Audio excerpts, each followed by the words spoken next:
Assalamualaikum warahmatullahi wabarakatuh. Apa kabar pemirsa Satelit TV? Semoga dalam keadaan sehat walafiat. Senang sekali malam hari ini saya Hanan Wiyoko berjumpa dalam program Dialog Interaktif. Malam hari ini kita kehadiran tamu istimewa di studio.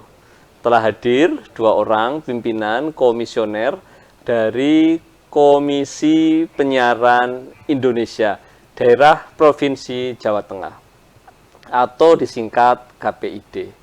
Di studio sudah hadir, kita sapa langsung. Pertama Bapak Nugroho Budi Raharjo atau yang akrab disapa Pak Nuk. Selamat malam Pak Nuk. Selamat malam Mas Hanan. Siap. Terima kasih Pak Nuk sudah hadir di studio. Pemirsa, kita sapa narasumber kedua kita. Beliau bernama Bapak Muhammad Nur Huda atau akrab disapa Mas Huda. Selamat malam ini Mas Huda. Selamat malam Mas Hanan. Apa kabar? Alhamdulillah baik. Alhamdulillah sehat. Oke. Pemirsa, kita akan berbincang mengenal lebih dekat tugas KPID Jawa Tengah serta hal-hal yang ramai diperbincangkan ini terkait dengan penyiaran. Kita akan berbincang langsung dengan Bapak Nugroho, Pak Nuk. Barangkali bisa menceritakan kepada masyarakat di Barling Mas Cakep ini yang menyaksikan siaran televisi, apa sih yang menjadi tugas dan fungsi KPID, Pak Nuk? Ya, terima kasih Mas Hanan. Jadi salah satu tupoksi dari Komisi Penyiaran Indonesia Daerah Jawa Tengah atau KPID Provinsi Jawa Tengah, salah satunya bagaimana kita bisa bersama-sama melakukan dalam arti pengawasan, khususnya di bidang program-program siaran, dari khususnya yaitu radio dan juga televisi, dan bagaimana kita bisa mencoba untuk bersama-sama mendorong dalam rangka bagaimana stasiun radio ini bisa dapat berjalan sesuai dengan regulasi yang ada. Dan saya kira nanti akan juga ada beberapa aspek yang lebih detailnya. Kami persilahkan nanti Mas Huda selaku koordinator bidang besar. Oke, siap. Terima kasih Pak Nuk. Pemirsa, Pak Nuk ini jabatannya adalah Wakil Ketua KPID Jawa Tengah atau Komisioner Bidang PKSP, Pengembangan, Kebijakan, dan Sistem Penyiaran. Tadi Pak Nuk. Nah, kita akan menyambung nih Mas Huda yang menjadi tugas dan fungsi KPID. Apa ini yang mungkin lebih teknis nih yang dilakukan oleh Mas Huda dan rekan-rekan di KPID Jawa Tengah? Oke. Terima kasih Mas Hanan. Jadi setiap tugas ataupun pekerjaan kita ya di KPID Provinsi Jawa Tengah itu diatur dalam undang-undang, di undang-undang penyiaran ataupun di beberapa regulasi perundangan yang lain, ada peraturan KPI dan seterusnya. Kemudian kita ada 7 komisioner Pak Hanan, 7 komisioner masing-masing dibagi beberapa bidang, ada bidang PKSP, kemudian bidang kelembagaan, dan saya sendiri di bidang pengawasan isi siaran. Nah, kemudian di bidang kami di isi siaran itu, sebagaimana ketentuan yang sudah diatur dalam peraturan KPI ataupun di undang-undang penyiaran itu, kita bertugas untuk melakukan pengawasan kepada seluruh lembaga penyiaran, baik radio ataupun televisi, terutama yang ada di Jawa Tengah, yang bersiar di Jawa Tengah ya, entah televisi lokal ataupun televisi nasional yang bersiar di Jawa Tengah. Lah, kita memiliki tugas untuk melakukan pengawasan baik dari sisi konten, kemudian manajemen, dan lain-lain. Jadi itulah kira-kira tugas kita sebagai KPID yang ada di Jawa Tengah. Begitu Mas Hanan. Oke, siap. Terima kasih Mas Huda. Nah, pemirsa, tadi kita sudah simak apa yang menjadi tugas dan fungsi tadi soal pengawasan terhadap aktivitas ya penyiaran radio dan televisi yang bersiar atau berada di Provinsi Jawa Tengah. Jumlahnya ada berapa ini stasiun radio dan televisi? Total itu ada 443 lembaga penyiaran, televisi ataupun radio. Mayoritas memang radio. Televisi kurang lebih sekitar 70 sekian. Saya detailnya agak lupa, nanti barangkali bisa dikonfirmasi ulang. Kurang lebih itu. Nah, kemudian untuk yang televisi ataupun TV itu ada yang masuk kategori lembaga penyiaran publik atau LPP, LPPL itu yang biasanya dikelola atau dimiliki oleh pemerintah daerah, kabupaten dan kota. Misalnya di Banyumas ini ada LPPL apa begitu. Kemudian ada lembaga penyiaran swasta atau LPS. Lembaga penyiaran swasta kalau di Banyumas ini ada beberapa, misalnya kayak nyebut boleh ya? Sebut boleh. Mitra, kemudian apa? Diana ya, Banyumas ya. Dian ya. Dian Suara maksudnya. Dian Suara ya. Terus kemudian Yasika dan lain-lain. Kemudian ada radio yang masuk kategori lembaga penyiaran komunitas. Nah, komunitas ini komunitas tertentu tentunya, dan ada batasan-batasan berkaitan dengan regulasi untuk menyiarkan. Misalnya tidak boleh menerima iklan, kemudian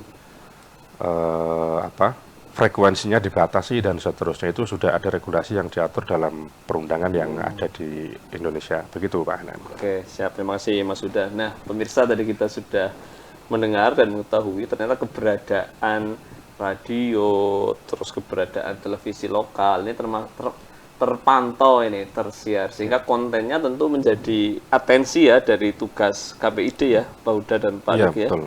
Oke.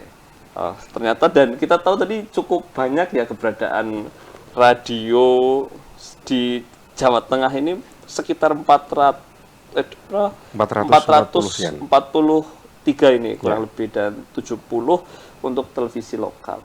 Di Purwokerto atau di Banyumas ada 2 ini, Pak Huda. Salah satunya adalah satelit TV. Jadi kami ucapkan terima kasih nih para komisioner KPID Jawa Tengah, Pak Nuk, Pak Huda sudah bersiaran ini di studio satelit TV ini. Tentu pemirsa akan menjadi tambahan wawasan ini.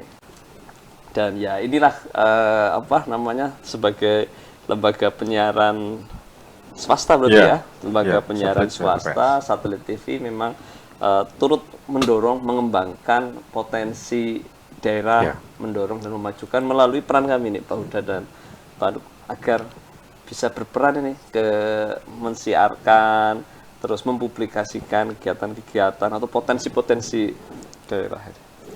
Nah, untuk saya tanya nih Pak Nuk, ke mana aja nih yang pernah monitor Pak Nuk barangkali ke daerah-daerah mana nih selama bertugas memantau? Ya, jadi pertama memang KPID ini kan diamanati melalui Undang-Undang Nomor 32 tahun 2002. Nah, dengan adanya undang-undang ini lalu terbentuk dari lembaga penyiaran, Komisi Penyiaran Indonesia Daerah, dan dalam skop kami wilayah ada di Jawa Tengah. Nah, beberapa lembaga-lembaga penyiaran yang ada ini tadi yang sudah disampaikan Pak Huda, ada LPPL, lembaga penyiaran publik lokal, ataupun juga LPS, ataupun juga komunitas, ada juga yang berlangganan atau berjejaring. Ini masuk dalam satu wilayah, dan saya kira kita sudah semua Pak Ude. Sudah hampir seluruh Hampir seluruh dalam 7 bulan ya Pak. Dalam 7 bulan, karena kita dilantik itu mulai tanggal 12 Oktober 2024.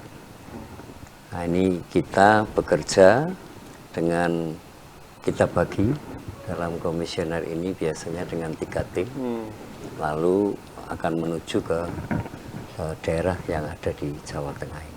Oke. Saya kira dengan 400 berapa kalau kita, ya mungkin harusnya setiap hari Pak Anan ya. Mangga Pak Uda barangkali. Siap. Pak Nuk, terima kasih ini. Pemirsa, kita akan tahu lebih lanjut tentang apa yang menjadi tugas dan pengawasan atau bagaimana sih cara kerja KPID sehingga memastikan siaran yang kita terima, yang kita tonton ini sudah sesuai dengan ketentuan. Tetap bersama kami, Satelit TV Inyong Apple.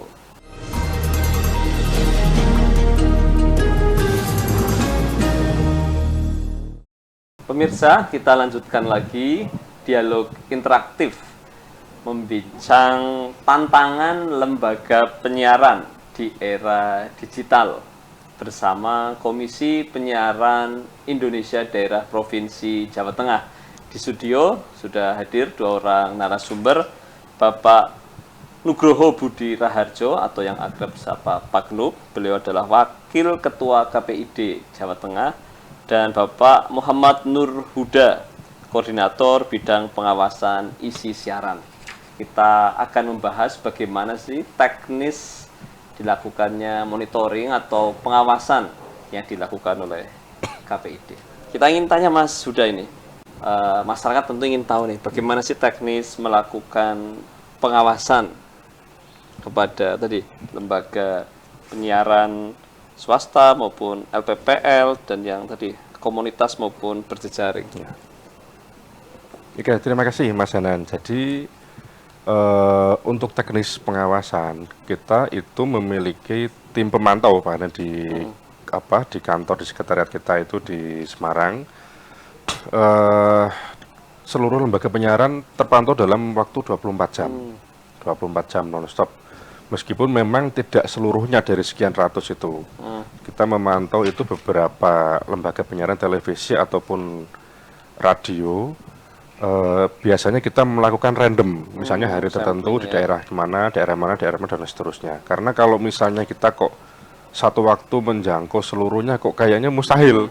Karena kebetulan ini di Jawa Tengah itu sejumlah 443 lembaga penyiaran kategori terbanyak se-Indonesia. Wow. Jadi ini. Terbanyak ini ya? Terbanyak se-Indonesia. Kemudian yang kedua, tugasnya jadi berat ya? Tugasnya sangat berat. Jadi yang kedua itu di Jawa Barat. Nah, untuk teknisnya tadi sudah kita sampaikan ya, untuk pengawasan kita modelnya adalah skema random. Misalnya di tanggal ini kita melakukan pengawasan di Banyumas Raya misalnya begitu. Nah, tim pemantau di ruang pantau itu mereka memantau sejumlah televisi lokal ataupun televisi nasional di waktu tertentu, jam tertentu dengan tema tertentu, atau biasanya random dalam 24 jam itu televisi itu menyiarkan program-program itu apakah sesuai dengan regulasi atau tidak, atau ada dugaan pelanggaran ataupun tidak, dan seterusnya. Termasuk radio. Radio juga kita menggunakan skema yang sama, seluruhnya dipantau dengan random begitu. Karena kenapa kita tidak serta-merta dalam 24 jam seluruhnya dipantau bareng-bareng, ya terutama adalah ada persoalan teknis di kelembagaan kita, misalnya ada peralatan, sejumlah personel, dan seterusnya. Tidak mungkin kalau misalnya seluruh terpantau. Jadi tentunya selain karena keterbatasan itu, kita juga membutuhkan partisipasi dari masyarakat untuk menyampaikan informasi, ataupun misalnya ada dugaan temuan dan seterusnya. Kita ada beberapa kanal yang disediakan bagi masyarakat, gitu, Mas Enan. Menarik ini untuk kanal aduan yang untuk masyarakat. Tapi sebelumnya pemirsa, saya ulas dulu dari jawaban dari Mas Huda. Jadi di KPID ini ada tim pemantau ya, yang memonitor bagaimana lembaga penyiaran baik televisi maupun radio ini menayangkan kontennya ya, isi siarannya. Tadi dilakukan secara random, secara sampling, dan pemirsa luar biasa ini, Jawa Tengah ternyata jumlah keberadaan lembaga penyiarannya ini terbanyak. Wow, keren ini. Luar biasa. Ada 443 nih kurang lebih ini, dan ini menjadi tugas rekan-rekan komisioner atau pimpinan dan para staf, tentunya menjadi tidak ringan ya, harus melakukan monitoring. Nah, tadi kan disebutkan ini pengawasan yang sudah dilakukan maksimal, tapi mengalami keterbatasan. Di antaranya tadi karena mungkin barangkali mungkin ya ada alat atau keterbatasan yang lain, sehingga membutuhkan partisipasi masyarakat. Cara masyarakat untuk ikut terlibat seperti apa nih, Pak Huda maupun Pak Nuk, untuk melaporkan atau untuk ikut aware, untuk ikut peduli terhadap tayangan konten siaran yang sehat? Oke, saya dulu ya, jadi Pak Nuk ya. Jadi kita mempunyai sejumlah kanal, Mas Hanan, ada melalui WA, kemudian ada website, kemudian ada platform media sosial. Untuk yang websitenya itu di kpid.jatengprof.go.id. Di situ ada kanal aduan, laporan dari masyarakat dan seterusnya. Kemudian untuk yang media sosial entah Instagram, Facebook ataupun yang lain itu KPID Jateng. Nah itu nanti kalau misalnya teman-teman sekalian, sahabat-sahabat atau mungkin barangkali Mas Hanan penasaran ini, nanti bisa dicoba di IG ataupun di Facebook KPID Jateng itu bisa disimak lah beberapa hal kegiatan kita di Jawa Tengah, termasuk misalnya masyarakat menemukan dugaan ya, nah itu bisa dipersilakan menyampaikan laporan, tentunya disertai dengan bukti yang sudah ada. Biasanya yang terjadi itu masyarakat menyampaikan laporan hanya menyampaikan informasi secara tertulis, tidak disertai bukti. Nah kita ada buktinya ya, jadi kita harus melakukan kerja 2 kali untuk melakukan klarifikasi, minta data dan seterusnya. Kalau misalnya sudah ada lah, kita nanti lebih mudah dan tepat sasaran konfirmasi ke pihak yang bersangkutan, misalnya satelit TV ada aduan misalnya begitu. Nah kita kan jam sekian, menit sekian, detik sekian, kita bisa langsung menusuk ke lebih cepat lah kira-kira prosesnya begitu. Harusnya ada bukti, apakah itu rekaman video, gitu ya, biar bisa menjadikan lebih akurat. Nah pemirsa, tadi ini bisa menjadi atensi para pemirsa yang di rumah untuk ikut terlibat, untuk ikut peduli terhadap pengawasan konten ini. Barangkali ada yang jengah, resah atau marah terhadap konten-konten tertentu ya, baik radio maupun TV. Ini bisa membuat aduan ini tadi melalui website, melalui WA maupun melalui platform media sosial. Kalau untuk website tadi bisa masuk di jatengprof.go.id. Di situ ada kanal aduan. Lalu untuk medsos bisa mengikuti, follow di Instagram atau Facebook, disebutkan KPID Jateng. Silahkan untuk bisa memanfaatkan kanal-kanal yang tersedia untuk ikut memantau dan mengawasi. Begitu kira-kira ya. Udah. Pak Grup barangkali ada tambahan. Itu ya. Oke. Nah sejauh ini Pak Huda maupun Pak Nuk, ada aduan nggak yang masuk ke KPID Jateng nih terkait tayangan-tayangan yang disiarkan oleh tadi lembaga penyiaran di Jawa Tengah? Ya. 2024 Pak udah kira-kira berapa? Ada, kalau aduan itu sebenarnya cukup banyak Mas Hanan. Ada yang TV ataupun radio, entah melalui media sosial ataupun melalui WA. Rata-rata itu yang aduan ya, jenis aduan itu karena ada temuan tim kita juga ada jenis yang laporan atau aduan dari masyarakat.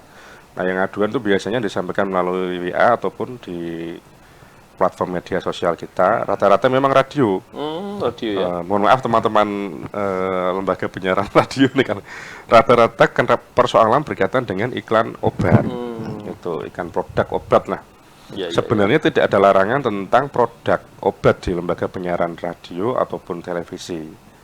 Yang tidak diperbolehkan itu ada unsur memberikan janji bahwa obat ini itu pasti sembuh, kira-kira begitu. Nah itu tidak boleh. Misalnya saya mempromosikan obat anti ngantuk misalnya.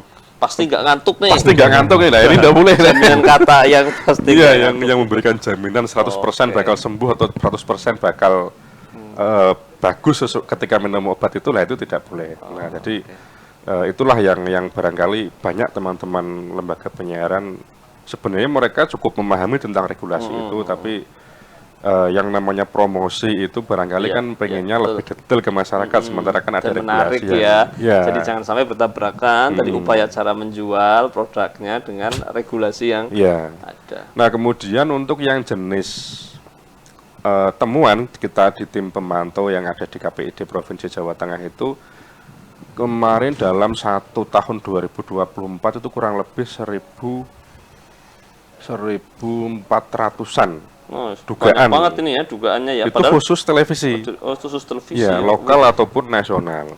Itu baru dugaan. Belum nasional termasuk? Masuk. Diawasi juga? Iya. Semua jenis penyiaran, lembaga penyiaran yang masuk bersiar di Jawa Tengah itu masuk kategori pengawasan kita, entah nasional ataupun lokal. Itu rata-rata dikategorikan jenis kekerasan jurnalistik, misalnya berita Misalnya satelit TV memberitakan tawuran di Banyumas begitu. Nah itu ketika ditampilkan dalam tawurannya. aksi tawurannya itu tidak boleh. Jadi kita menggunakan ada etika jurnalistik, ada etika pariwara, kemudian ada undang-undang tentang pers, nah, termasuk undang-undang tentang penyiaran. Nah itulah yang banyak terjadi. Kira-kira begitu Pak. Siap. Terima kasih, ini menarik ini. Pemirsa, tadi kita menyimak dan mendengar penjelasan, cukup banyak nih aduan sebetulnya ya, baik itu radio maupun televisi lokal. Dan ini menjadi harapan kita dengan kinerja KPID yang tadi jeli, terus responsif terhadap konten ini, bisa memberikan rasa aman dan nyaman ini kepada pemirsa, kepada masyarakat tentunya. Baik, kita akan lanjutkan kembali perbincangan setelah jeda pariwara berikut ini. Tetap bersama Satelit TV, Inyong Epol.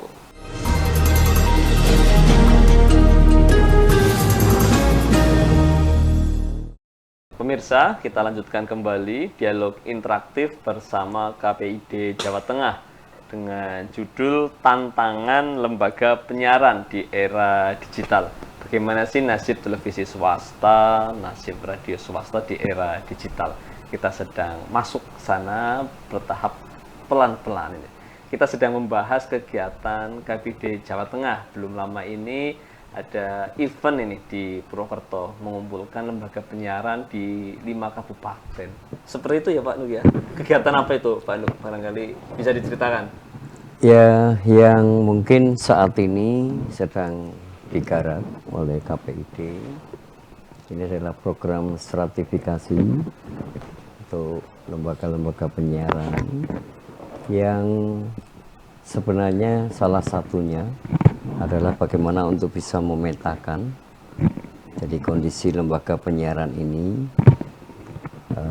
seberapa jauh untuk bisa dipetakan, dan kita bisa akan melihat satu kondisi yang real dan faktual sekali, dengan kita bisa hadir pula selain melalui data-data, kita bisa mencocokkan secara faktual.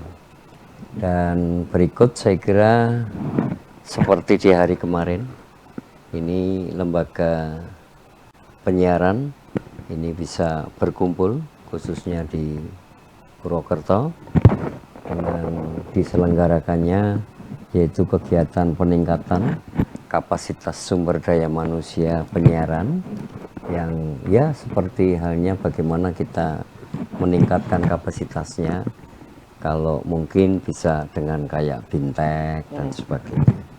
Nah ini yang mungkin melalui program stratifikasi, melalui program peningkatan kapasitas sumber daya manusia khusus di bidang penyiaran ini akan dapat membantu. Paling tidak lembaga-lembaga penyiaran ini dalam rangka untuk berkegiatan ini dapat bisa lebih terarah, dapat juga lebih bertumbuh dan lebih berkembang. Siap. Jadi ada upaya pembekalan ya, peningkatan kapasitas, stratifikasi ya. Jadi harapannya para pengelola lembaga penyiaran ini bisa tambah cakap ini.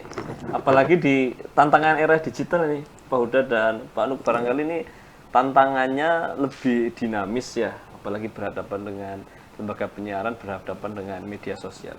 Menurut Pak Huda bagaimana nih tantangan era digital lembaga penyiaran ini yang saat ini sedang kita perbincangkan? Ya, kalau tantangannya memang diakui sangat berat hari ini, Pak Hanan. Jadi perkembangan teknologi informasi itu membuat masyarakat memiliki kesempatan yang luas untuk memperoleh informasi dengan mudah, dengan berbagai macam sesuai dengan apa yang diinginkan, kira-kira begitu. Nah ini menimbulkan persoalan di lingkungan atau di bidang lembaga penyiaran yang ada di Indonesia. Sebenarnya memang butuh sebuah, tapi sebelum saya sampai ke sana ya, sebenarnya dari hasil monitoring kita di beberapa daerah di Jawa Tengah itu ada yang posisinya sudah mampu survive, yaitu lembaga penyiaran yang betul-betul sudah bisa menerapkan konsep konvergensi media. Konvergensi media ketika dia misalnya dahulu di radio analog, ansih analog gitu, kemudian dia sudah mampu berkonvergensi memanfaatkan teknologi informasi hari ini melalui media sosial, streaming, live di TikTok, YouTube dan seterusnya. Memang ada beberapa kendala, tapi setidaknya itu sebagai salah satu upaya untuk tetap mampu survive. Nah, yang secara umum sebenarnya itu membutuhkan atau diperlukan adanya regulasi yang betul-betul menyeluruh secara nasional di Indonesia. Regulasi itu yang setidaknya mampu untuk melindungi keberadaan atau eksistensi lembaga penyiaran, televisi ataupun radio. Karena kalau tidak, itu masyarakat hari ini itu cara memperoleh informasinya sudah ada perbedaan budaya. Kalau dulu mungkin sumber informasinya adalah melalui radio dan televisi, tapi hari ini semuanya masyarakat sudah mengetahui lah bahwa media sosial sebagai sumber utama. Nah, kemudian regulasi yang mengatur tentang teknologi informasi ini memang harus betul-betul ada. Pemerintah pusat harus betul-betul memberikan perhatian mengenai hal ini. Hari ini ada rencana rancangan undang-undang penyiaran yang masuk dalam program legislasi nasional Prolegnas. Tapi dalam draft RUU penyiaran itu belum menyentuh tentang perlindungan terhadap keberadaan lembaga penyiaran yang ada di Indonesia. Nah, itulah ya ini problem kita. Sebenarnya kalau dari sisi tupoksi kita KPID tidak sampai menyentuh di situ. Tapi kita hanya di pengawasan dan pembinaan lah. Tapi kita hasil monitoring kita Pak Hanan di seluruh Jawa Tengah itu memposisikan kita sendiri untuk speak up mengenai hal itu, kira-kira begitu. Oke. Nah, sebetulnya itu sudah seperti mau menarik kesimpulan ya, tapi kita belum sana ini. Mungkin bisa diberikan gambaran dulu nih Pak Huda, kondisi saat ini nih lembaga penyiaran yang dihadapi. Tadi bisa dikatakan posisinya nih survive, berarti memang dari hasil pemantauan atau kunjungan oleh KPID, kondisi lembaga penyiaran nasibnya seperti apa ini? Satu bulan ini ada satu lagi lembaga penyiaran radio yang menginformasikan untuk undur diri. Undur diri karena hanya ini persoalan pengelolaan termasuk persoalan bisnis yang revenue-nya mereka lebih rendah dibanding belanja rutin. Ini satu di antaranya. Beberapa waktu yang lalu juga ada. Kita sih berharap jangan sampai terus-menerus begitu. Makanya fakta yang kita temukan di lapangan memang kita melihat itu ketika misalnya kita monitoring atau pengawasan di sejumlah lembaga penyiaran itu, kita melihat masa-masa sisa-sisa kejayaan masa lampau. Misalnya dari radio ataupun televisi tertentu di daerah begitu, itu mungkin 5-10 tahun yang lalu itu masuk kategori lembaga yang berjaya. Catnya mungkin saat itu dan bangunannya saat itu kategori mewah lah, berjaya begitu. Tapi hari ini sisa-sisa itu masih ada. Artinya belum ada perbaruan. Nah, itu kira-kira gambarnya seperti itu. Kami tidak ingin secara detail menyampaikan itu karena ya kita menjaga perasaan juga teman-teman lembaga penyiaran.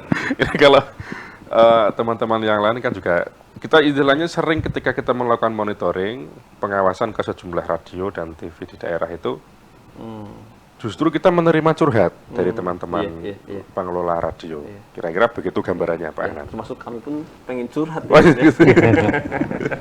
Jadi apa yang dihadapi oleh lembaga penyiaran swasta sebetulnya sama gitu ya, bahwa saat ini dengan kehadiran media sosial, ketika kita lagi bicara konteks tantangan lembaga penyiaran di era digital kan hadapannya adalah tadi budaya masyarakat mencari informasinya sekarang sudah berubah dengan gadget, dengan gawai, mungkin tadi nonton televisinya juga mungkin terbatas, tapi kalau nggak salah ini tayangan KPID bakal ramai ditonton ini Pak Huda. Nah, cara masyarakat mengakses informasi sudah berubah, sehingga mau nggak mau tadi yang digarisbawahi oleh Pak Huda konvergensi ya. Jadi ini menjadi tantangan ini, bahwa lembaga penyiaran harus pinter-pinter beradaptasi. Mungkin bahasa sederhananya itu. Betul nggih Pak Nuk nggih? Ya. Beberapa hari yang lalu seperti yang tadi sampaikan Pak Nugroho, kita menyelenggarakan pelatihan SDM itu sebagai salah satu ikhtiar kepedulian KPID Jawa Tengah kepada teman-teman lembaga penyiaran yang ada di Jawa Tengah. Jadi dalam pelatihan SDM kemarin itu ada beberapa trik yang disampaikan oleh beberapa narasumber mengenai mekanisme dan teknis konvergensi media yang tepat seperti apa. Jadi memang kita berupaya menyampaikan itu. Jadi seolah-olah kita itu kalau dahulu mungkin KPID memposisikan diri sebagai pengawas, betul-betul pengawas, polisi betul. Sekarang Ya. jadi ikut merasa iba. Sekarang menjadi semi-semi dokter ya Jadi dokter ya. Pertama mempertahankan agar nasib lembaga penyiaran Betul. tidak sampai tumbang. Ya, Kalau betul dulu sekali. mungkin kayak satpam, Polisi. kayak polisi terkait isi menjadi konten, Iya. sekarang menjadi dokter ya, mendiagnosa kamu sehat-sehat ya. Ini caranya sehat begitu. Pemirsa, kita akan lanjutkan obrolan tentang tantangan lembaga penyiaran ini, nasib radio, nasib televisi lokal, radio swasta di era digital. Kita lanjutkan setelah jeda pariwara berikut ini, tetap bersama Satelit TV Inyong Epol.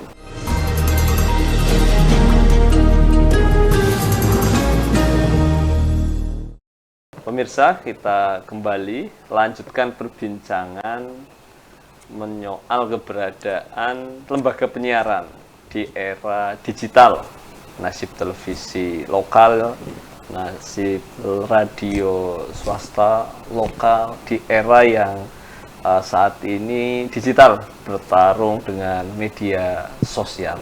Kita ingin bertanya nih kepada para narasumber, hadir Pak Nuk, Wakil Ketua KPID Jawa Tengah, dan Pak Huda dari KPID Jawa Tengah. Apa sih menurut pendapat Bapak pimpinan KPID Jawa Tengah ini, Bapak Komisioner, nilai strategis, peran strategis dari lembaga penyiaran lokal, baik televisi maupun radio swasta? Pak Nuk? Ya, pertama kalau lembaga penyiaran khususnya televisi, ini kan merupakan satu media yang kalau di zaman saya kuliah dulu itu di komunikasi itu disebut sebagai media elektronik, di mana di situ ada isinya dari radio dengan audionya, lalu muncul perkembangan menjadi televisi dengan muncul ada visualnya. Nah, salah satu keuntungan khususnya di dalam rangka kita mengakses informasi, perbedaannya kalau di media sosial, ini informasi ini belum bisa dipertanggungjawabkan.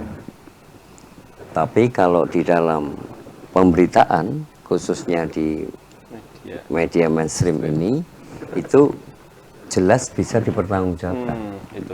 Ada proses tahapannya. Kalau kita di dalam media cetak, berarti masuk dari wartawan, masuk pada redaksi, lalu redaksi juga bertanggung jawab atas pemberitaan atau informasi yang dikeluarkan. Ini yang pertama. Kalau yang kedua, dengan munculnya, dengan adanya media-media penyiaran khususnya untuk lokal, ini akan dimungkinkan sebenarnya bagaimana dia bisa mengangkat konten-konten dari muatan lokal. Yang kedua, untuk segmennya pendengar ataupun pemirsa, ini berarti akan diangkat kebutuhan yang memang oleh lokal itu. Itu saya kira, sehingga kalau di dalam radio itu bisa dispesifikkan. Kalau memang akan memerlukan untuk audiens yang sifatnya spesifik lagi, maka muncullah penyiaran komunikasi. Nah, itu saya kira, dan aspek-aspek lain saya kira masih banyak, sehingga bagaimana bisa mengangkat sumber daya manusia ini. Nah, untuk dari hal yang seperti pernah disampaikan oleh Alvin Tover, bahwa di abad 21 bahwa informasi adalah merupakan yang paling mahal. Kalau dulu Kompas itu kita di Pemalang saya bisa baca pukul 9, tapi di Jakarta sudah bisa pukul 6 pagi karena nyetaknya di Jakarta. Nah, karena sudah dengan cetak yang secara bersama, maka dimungkinkan orang. Hari ini pula kita sudah diberi ruang-ruang lain, yaitu dengan digitalisasi, dengan kita bisa memilih bagaimana saya memperoleh informasi. Nah, untuk itu melalui kegiatan-kegiatan kemajuan teknologi dan informasi ini diperlukan. Saya kira kegiatan-kegiatan bagaimana untuk sumber daya manusia penyiaran bisa melakukan, kalau bahasa ekonomi, disertifikasi di dalam rangka supaya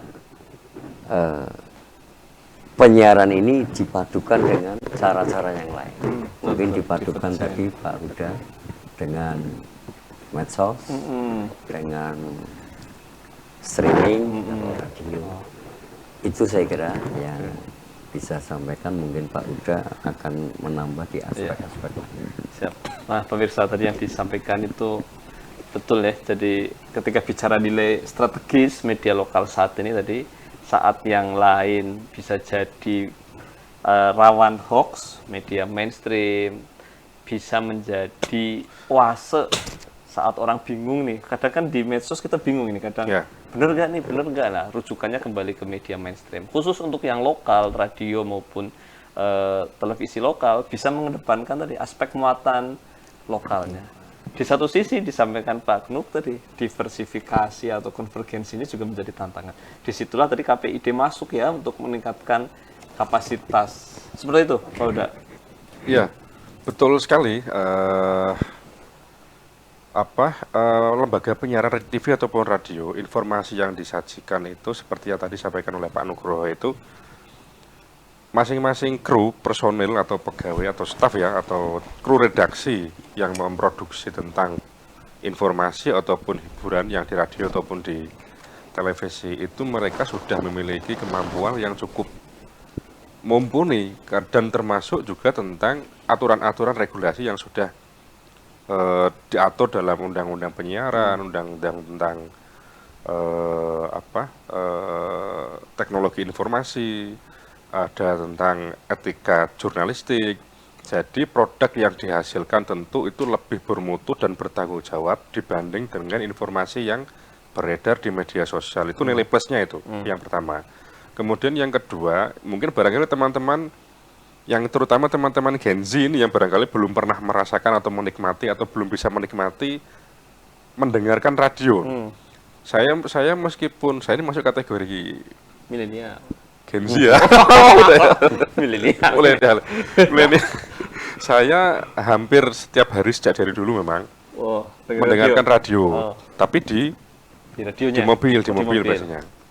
Nah, itu kita misalnya perjalanan sendiri jauh kemana begitu, seolah-olah kita merasa ditemani. Ada yang menemani selama perjalanan, mendengarkan para penyiar menyampaikan informasi ataupun menyampaikan program-program yang ada dalam waktu tertentu. Itu nikmatnya berbeda.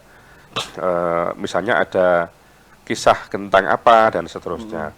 Nah, kemudian ada program atau kearifan lokal ya, yang seluruh lembaga penyiaran radio ataupun televisi itu sebenarnya juga memiliki kewajiban menyampaikan informasi tentang lokalitas. Di situ juga ada nilai plusnya, ada value yang terdapat dalam informasi yang disajikan. Misalnya di Banyumas Satelit TV itu menyajikan informasi tentang, kalau saya dari Pantura sana, Pantura Timur ya, itu mendengar daerah Baturaden itu wah istimewa sekali. Kita selalu ingin mencari informasi yang lebih detail. Nah, keberadaan Satelit TV ini misalnya begitu bisa mengulas hal-hal lain yang lebih detail tentang lokalitas di daerah di sini. Itu lebih menarik dan masyarakat juga pasti membutuhkan informasi tentang hal itu. Oke, siap Pak Huda.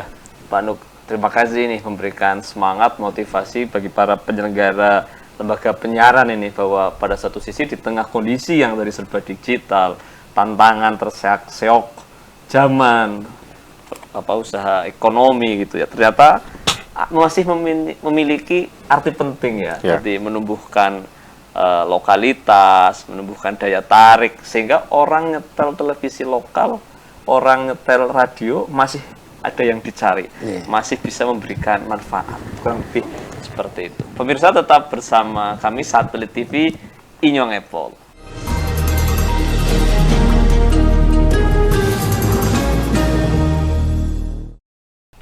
pemirsa, kita lanjutkan kembali perbincangan dialog interaktif tantangan lembaga penyiaran di era digital. Di studio sudah hadir bersama kita ini berbincang. Pertama adalah Bapak Muhammad Nur Huda, Koordinator Bidang Pengawasan Isi Siaran KPID Jawa Tengah. Narasumber kedua Bapak Nugroho Budi Raharjo, sebagai Wakil Ketua KPID Jawa Tengah membidangi PKSP, Pengembangan Kebijakan dan Sistem Penyiaran. Dan tak terasa kita sudah hampir 1 jam ini para narasumber, Bapak Komisioner. Nah, di sesi terakhir ini saya ingin mendengar harapan ini kepada para pimpinan KPID untuk tadi lembaga penyiaran, kepada masyarakat dan kepada pemerintah. Kepada Pak Nuk terlebih dahulu. Ya, terima kasih Mas Hanan. Jadi untuk lembaga penyiaran, saya kira dengan adanya kemajuan dari teknologi komunikasi dan informasi saat ini, maka sangat diperlukan. Yang pertama, lembaga-lembaga penyiaran ini sudah harus menuju pada memang proses digitalisasi, di mana diperlukan juga yaitu proses tahapan bagaimana untuk melakukan satu sumber daya manusia ini untuk bisa lebih kreatif dalam rangka menyajikan di dalam konten-konten yang mana juga harus dipadukan pula dengan arah ataupun memang kemauan saat ini, yaitu seperti halnya dengan konvergensi. Ini penting sekali karena memang bagaimanapun perkembangan teknologi komunikasi informasi ini tidak bisa dibendung. Ini memang sudah merambah tanpa sekat, sehingga bagaimanapun di mana lembaga penyiaran khususnya televisi dan radio ini adalah yang padat modal dan padat karya, sehingga diperlukan kreativitas yang cukup tinggi, sekaligus juga bagaimana kita harus bisa mengikuti sehingga konten-konten ataupun program yang kita sajikan ini bisa menarik, bisa menjadikan orang lebih memperhatikan, dan pada akhirnya dia akan selalu mencari informasi melalui lembaga penyiaran yang dia pilih. Mantap ini yang disampaikan, saya kira dapat ini ya, bahwa satu sisi SDM-nya harus kreatif ya Pak ya, para pengelola lembaga penyiaran tadi, terus melakukan konvergensi ya, bagaimana dengan kreativitas tadi melakukan program-program, membuat program-program yang menarik sehingga masyarakat merasa butuh, mau mencari informasi ya, begitu nggih Pak Nuk? Ya, mungkin kalau di ekonomi itu saat ini kalau kita sudah dalam posisi akan terpuruk, maka akan melakukan dengan disertifikasi usaha. Tapi kalau di dalam lembaga penyiaran, kalau kita grafiknya sudah akan menurun, diperlukan disertifikasi program, disertifikasi kreativitas. Jadi kalau dulu usahanya misalkan jarum, rokok, lalu dia melakukan disertifikasi melalui elektronik, yaitu misalkan mendirikan Samsung dan sebagainya.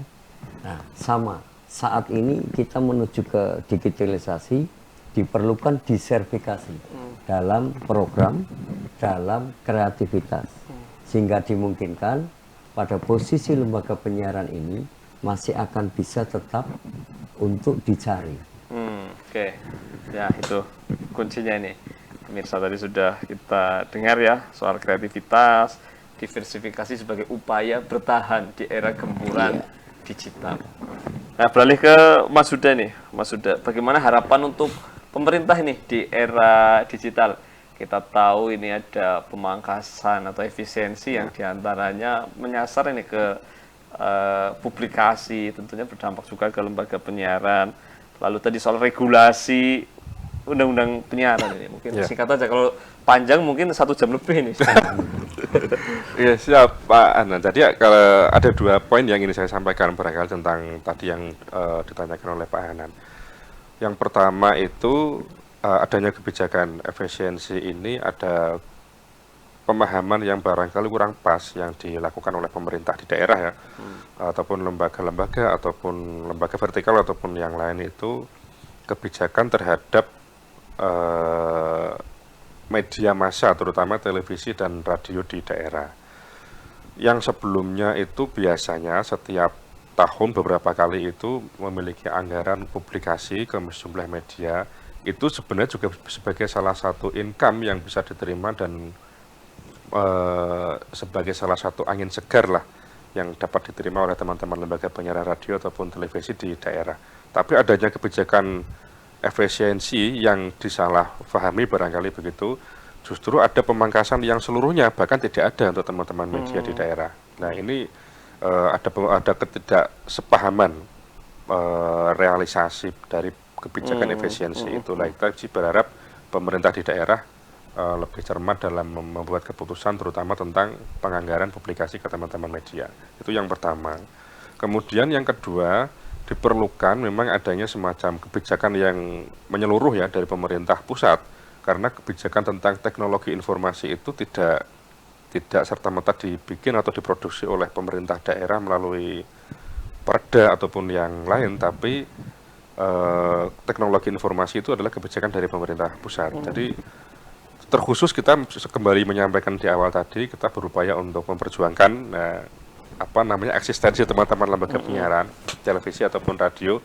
Diperlukan adanya semacam kayak kebijakan rekayasa teknologi yang nantinya informasi atau arus informasi itu di media sosial setidaknya ada imbal balik ataupun rekayasa teknologi yang setidaknya lembaga penyiaran televisi ataupun radio itu diberikan ruang untuk tetap bertahan. Entah bentuknya seperti apa, karena kebetulan saya bukan ahli teknologi, jadi tidak begitu memahami tentang secara teknis, tapi kita memiliki harapan seperti itu sesuai dengan permintaan dari teman-teman radio ataupun televisi, terutama yang ada di hampir seluruh daerah di Jawa Tengah. Kira-kira begitu, Mas Hanan. Oke, siap Pak Huda. Saya tangkap ini, dan ini menarik karena ini menjadi harapan, keniscayaan juga ini mensuarakan keinginan lembaga penyiaran saya kira yang disampaikan. Yang pertama adalah soal pemangkasan anggaran publikasi ini. Tadi sudah disampaikan, ini mewakili perasaan teman-teman lembaga penyiaran ini. Karena saat ini dengan efisiensi ini ternyata banyak anggaran dipotong, dan ternyata ya kami berharap kepada pemerintah daerah ini bisa betul tadi bisa bijak ya, tetap menjadikan mitra, terus ya tidak dipangkas habis lah, karena tadi kita bisa melakukan kerjasama untuk publikasi-publikasi potensi-potensi yang ada. Lalu terhadap tadi rekayasa teknologi ini juga menarik pada harapannya. Di akhir sesi kami ingin mendengar closing sebagai penegasan penutup dari Pak Nugroho, terus dari Mas Huda kepada para pemirsa. Silakan Pak. Ya, terima kasih Mas Hanan. Saya kira yang perlu kami sampaikan yang pertama bahwa bagaimana masyarakat saat ini sudah memasuki pada digitalisasi dan bagaimana memperoleh informasi ini untuk bisa lebih memilih yang lebih baik, yaitu hal-hal informasi yang bisa dipertanggungjawabkan. Ini yang saya kira perlu. Dan yang kedua, bagaimana sekarang ini lembaga penyiaran untuk bisa lebih berkreatif dalam menghadapi situasi yang demikian, sehingga apa yang disajikan akan bisa lebih diterima, ataupun bagaimana masyarakat akan bisa memilih, karena dengan kompetitor diperlukan adalah konten-konten yang menarik. Oke, terima kasih Mbak Nuk untuk penegasannya tadi soal kreativitas dan diversifikasi. Selanjutnya Pak Huda, Mas Huda untuk closing. Oke, terima kasih Mas Hanan. Jadi perkembangan teknologi informasi adalah sebuah keniscayaan ya. Jadi kita tidak mungkin untuk menghindari, jadi bisa dan tidak bisa kita harus beradaptasi. Bagaimana caranya? Tentu teman-teman lembaga penyiaran televisi ataupun radio memiliki trik yang berbeda-beda untuk terus survive, untuk terus memberikan informasi yang mendidik, menghibur, tentunya membangun peradaban yang baik yang ada di daerahnya masing-masing. Nah, disinilah pengembangan SDM dari masing-masing lembaga penyiaran sangat diperlukan, termasuk peran pemerintah daerah juga perlu untuk memperhatikan hal ini, terutama untuk pengembangan SDM dari teman-teman pengelola yang ada di lembaga penyiaran radio ataupun televisi di kabupaten kota yang ada di daerah masing-masing, terutama di Jawa Tengah.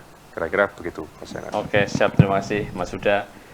Di akhir sesi ini, saya pengen menarik kesimpulan ini, barangkali dari obrolan yang 1 jam, meskipun belum bisa terlalu menggambarkan seluruh dari aktivitas yang dilakukan KPID. Yang pertama, di era tantangan digital ini, tadi dari perbincangan bersama para narasumber ini dituntut untuk bisa melakukan adaptasi di era digital, membuat SDM yang mumpuni, kreatif, dan diversifikasi program. Serta harapan kepada pemerintah daerah maupun kepada pemerintah pusat di era digital ini tadi untuk membuat regulasi yang turut mendukung untuk terus bertumbuhnya lembaga penyiaran swasta maupun lokal. Kami terus berharap kepada KPID Provinsi Jawa Tengah, di antara tugas beratnya memonitoring 400-an ya lembaga penyiaran, bisa melakukan pengawasan dan pemantauan konten siaran. Di satu sisi turut mendorong eksis dan bertahannya lembaga penyiaran. Kami percayakan kepada KPID Jawa Tengah.